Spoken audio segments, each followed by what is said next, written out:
Hi everyone, just wanted to record a video, and I wanted to fulfill what I said I would do in a recent video I did where I said that we would go through and sift through how we can determine what's true and what's not true.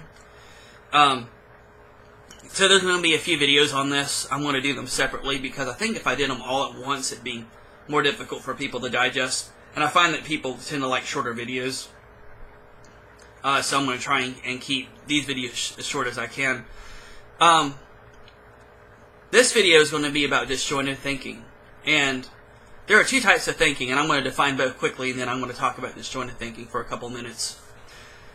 The first type of thinking is called disjointed thinking, and what that type of thinking is a collection of ideas that are not really logically connected to each other. So basically, you have someone who believes a bunch of stuff, and they can't tell you why, or they can't demonstrate that their claims are true. The second type of thinking is systematic thinking, or some people say systemized thinking. And this type of thinking is where there's a logical order to these propositions, and and all these propositions, besides the axiom, cannot be demonstrated. Basically, this system is a collection of axioms, or one axiom, which is an indemonstrable starting point.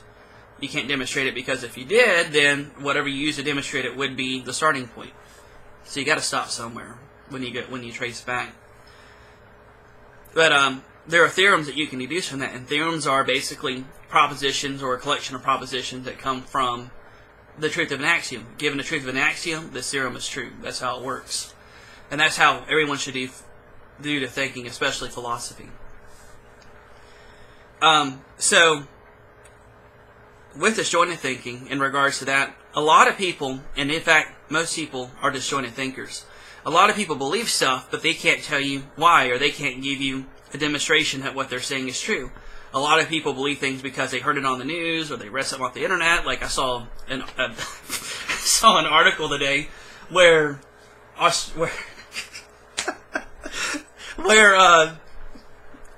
said that Australia didn't exist because the Earth is flat, and that all the people in Australia are really paid actors that are paid by NASA in order to get everybody to believe the Earth is a sphere.